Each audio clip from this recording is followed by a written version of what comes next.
pourquoi je n'arrive pas à terminer ce que j'ai commencé. Au moins 10 mails ouverts, 3 sur lesquels je suis en train de répondre, je ne vois même plus la couleur du bureau.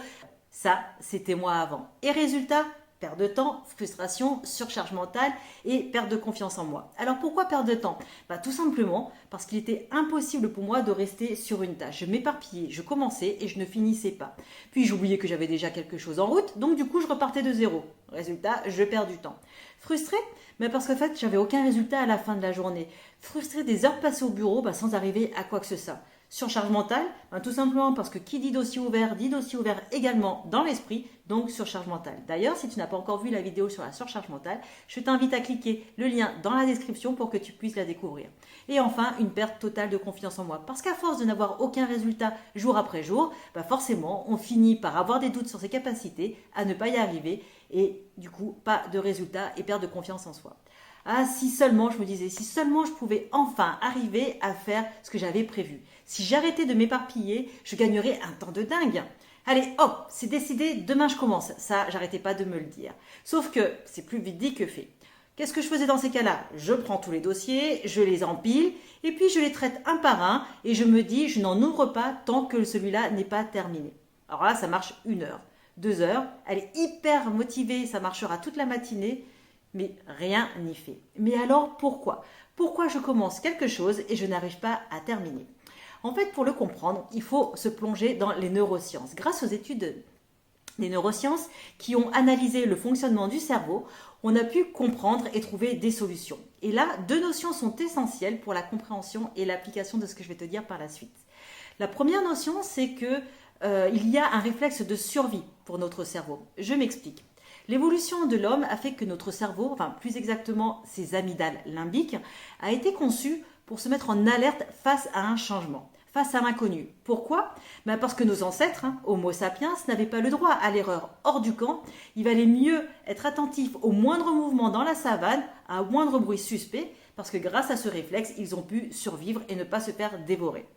Donc, la résistance à la mise en action, finalement, elle est instinctive. Et c'est une action saine et naturelle qui nous a permis de garder notre survie et de rester en alerte face à un potentiel danger.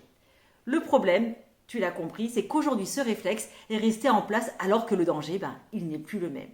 La deuxième notion qui est très intéressante d'entendre, c'est que notre cerveau est un feignant cognitif. Ça veut dire quoi? Eh bien que le cerveau, qui ne représente que 3% de notre corps, en fait, il utilise 20% de notre énergie. Et donc, là aussi, fonctionner à l'économie est donc un réflexe pour lui naturel et sain. Donc, qu'est-ce qu'il va faire? Il va aller au plus simple, il va aller gérer son effort. Après, la deuxième chose également à entendre pour le cerveau, c'est qu'il existe un circuit de la récompense. Il y a une gestion de l'équilibre entre les coûts et les bénéfices. Ça a toujours été crucial pour la survie de tous les animaux. Et Dame Nature a bien fait les choses. La quantité d'énergie que l'on fournit par rapport à une action est proportionnelle à la récompense attendue issue de cette action. Donc par exemple, si tu entraînes un chien à sauter une barrière pour obtenir une récompense, plus tu augmenteras la récompense et plus il ira sauter haut. Mais du coup, notre cerveau, lui, il est en recherche permanente d'un plaisir directement lié à l'action. Donc il est en recherche d'un plaisir instantané. Donc si le cerveau perçoit qu'il y a un bénéfice qui est un peu incertain, un peu lointain, la balance dans ce cas est totalement déséquilibrée. Résultat, autant vous dire que ton cerveau qui est conditionné depuis la préhistoire à la recherche de plaisir instantané avec l'obligation d'économiser son énergie pour sa survie, laissera très très peu de place à la réalisation de tâches qui ne rentrent pas dans ce cadre. Il va mesurer l'effort par rapport à la quantité d'énergie dépensée. Il va mesurer la récompense par rapport à la quantité de dopamine, qui est l'hormone de la récompense sécrétée. Donc la seule solution, avoir des tâches dopaminisantes et non pas énergivores. Donc du coup, qu'est-ce qui se passe dans notre quotidien? Eh bien, il y a 5 causes qui font qu'on n'arrive pas à terminer ce que l'on a commencé. Tout d'abord, l'intention qui est souvent mal définie. Trop souvent, les objectifs sont mal définis. Ils sont décidés rapidement en réunion, dans laquelle déjà il manquait des informations claires. Ils sont écrits dans ton cahier à la suite de multitudes de notes. Alors ce cahier, il va te suivre partout. Tu vas compiler des informations toute la journée dessus, mais que tu n'auras jamais le temps de relire. Donc finalement, cet objectif, il est quelque part dans ta tête. Tu sais que tu dois faire quelque chose. Deuxième cause, l'action est souvent trop complexe. En fait, ce n'est pas l'action qui est complexe, mais le sujet. Par exemple, tu vas noter que compte rendu, réunion projet. Ou dans ta vie perso, tu vas te noter que faire la révision de la voiture. Sauf que derrière cette seule phrase que tu as écrite va se cacher d'autres sous-tâches. Et ce n'est pas uniquement le compte-rendu qu'il faut faire, c'est reprendre ses notes, éliminer ce qui n'est pas pertinent, définir un sommaire, définir un plan d'action, attribuer les actions, mettre en forme, programmer la prochaine réunion. Lorsque tu veux prendre rendez-vous pour ta voiture et l'amener au garage, il s'agit de chercher sur Internet un garage, appeler, prendre rendez-vous, s'organiser pour déposer la voiture, s'organiser pour récupérer la voiture. Donc tout autant de sous-tâches qui vont demander du temps et de l'organisation. Donc pour le cerveau, c'est trop complexe, trop d'efforts, du coup il procrastine. Donc pour le coup, comme l'effort est trop important, tu peux être hyper motivé, ça ne va pas suffire à lui faire mettre en action. Ensuite, troisième cause, la récompense qui est souvent trop lointaine. Est-ce que tu fais partie de celles qui ont par exemple une liste de tâches interminable? Parce que l'erreur que je vois trop souvent est en fait la compilation d'actions à faire sans date. Et pour le cerveau, en fait ça veut dire quoi? Ça veut dire je dois le faire un jour, je ne sais pas quand, donc je l'écris, mais je dois le faire un jour. Donc déjà, bravo, parce que en participant à la rédaction des tâches, tu vides ton cerveau à économiser sa charge mentale. Donc ça, nickel. Sauf que si tu n'écris pas de date, la récompense pour le cerveau est plutôt incertaine, voire totalement inexistante. Et sans récompense, tu l'as entendu, pas de mise en action. Donc en fait, il faut mettre des deadlines. Ensuite, quatrième cause, distracteur externe. Alors que l'activité que tu dois réaliser semble déjà très compliquée et qu'aucune récompense n'est assurée, bien sûr, lorsque tu vas répondre aux mails, répondre à ton téléphone, discuter avec des collaborateurs, répondre aux sollicitations, ça sera bien plus facile, bien plus attrayant pour ton cerveau, puisque ça demandera moins d'efforts et en plus un plaisir instantané. Et enfin, ton cerveau n'est pas entraîné à être focalisé. La bonne nouvelle, c'est que le cerveau, c'est comme un muscle que l'on peut entraîner. Il est possible de développer ses capacités cognitives. Sauf qu'aujourd'hui, rappelle-toi, lui, il a été conditionné pour minimiser l'effort et prendre du plaisir, c'est-à-dire de rester dans sa zone de confort. Mais tout cela, ce sont les 5 causes. Mais comme je te l'ai dit, la bonne nouvelle, c'est que grâce aux neurosciences, maintenant nous avons les outils et que l'on sait quoi faire. On connaît les fonctionnements de notre cerveau.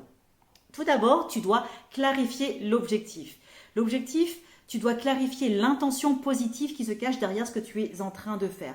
Ce doit être précis, mesurable et atteignable. Le cerveau doit comprendre là où tu veux aller. Exactement comme tu programmerais ton GPS, l'adresse où tu veux aller, il t'amènera à destination. Ensuite, ce que tu peux faire, c'est simplifier en découpant la tâche. Donc dans cette même idée, découper l'objectif en tâches et sous-tâches mesurables indiquera, comme tu l'as fait, pour le gros objectif, qu'il est atteignable pour ton cerveau. Ainsi, lui, il connaît la récompense et sera plus enclin à pouvoir t'y accompagner. En plus, en simplifiant la tâche, tu vas utiliser la loi de Newton. La loi de Newton qui dit « tout corps perd ses rêves », tout corps qui persévère arrivera à faire plus grand. Donc, la loi de Newton, en fait, qu'est-ce qu'elle dit? Elle dit que la plus grande difficulté, c'est de se mettre en mouvement. Et qu'en se lançant dans une activité juste un petit peu, le mouvement appelle le mouvement et du coup, ça permet de mettre en route. Et donc, se motiver sur une période très courte va faire en sorte qu'une fois lancé, tu vas pouvoir continuer. C'est un peu, imagine la locomotive à vapeur en fait. Au tout début, pour démarrer, il va falloir que tu lui mettes beaucoup de charbon. Et puis une fois qu'elle est lancée et qu'elle va continuer d'avancer, tu pourras limiter la quantité de charbon. Et d'ailleurs, une fois qu'elle est lancée, pour l'arrêter, tu as beaucoup de mal. Mais en fait, tu es comme une locomotive à vapeur. En fait, il te faut beaucoup de charbon au début pour pouvoir te lancer. Et une fois que tu es lancé, c'est nickel. Donc l'objectif, c'est de réduire la quantité de charbon qu'il te faut au démarrage, donc en simplifiant la tâche. Donc juste un petit tips, c'est que chaque tâche doit commencer par un verbe. Clarifier l'intention pour le cerveau en mettant un verbe d'action. Ensuite, ce que tu peux faire, c'est faire un rétro-planning en définissant une tâche, un résultat par jour. Et je dis bien un résultat, non pas une tâche. Chaque jour, tu définis le résultat que tu souhaites. Tu en atteins un seul et tu te focalises dessus pour la journée. Et je te disais, il faut que tu l'exprimes en résultat et non pas en tâche. Il faut comme ça que tu clarifies l'intention et que ce soit le plus clair possible pour ton cerveau. Par exemple, écris plutôt avoir envoyé mon rapport ce soir pour 18h plutôt que de simplement terminer mon rapport. Ensuite, autre conseil, autre solution proposée, c'est devenir accessible vs disponible. Ok, tu dois devenir accessible et indisponible.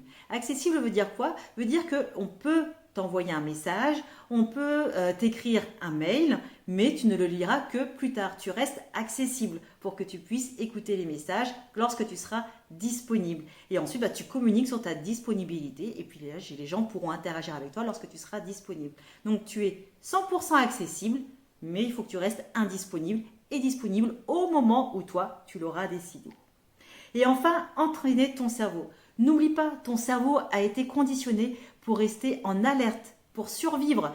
Il a été conditionné pour être attentif à tous les bruits qu'il y a autour de lui pour ne pas être dévoré. Donc, il faut tout simplement que tu apprennes à le focaliser son attention. Par exemple, la méditation, la respiration consciente sont d'excellents moyens de muscler ton cerveau à réduire son faisceau lumineux pour qu'il puisse rester focalisé.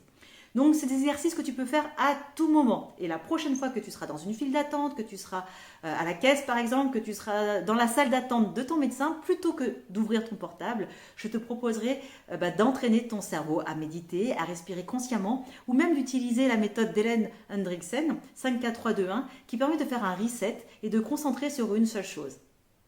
Ça marche? Et bien voilà, nous sommes arrivés à la fin de cette vidéo. Le thème de ma prochaine vidéo, pourquoi je rentre le soir avec l'impression de n'avoir rien fait. Alors je te dis à très vite pour mes prochains contenus. Bye bye!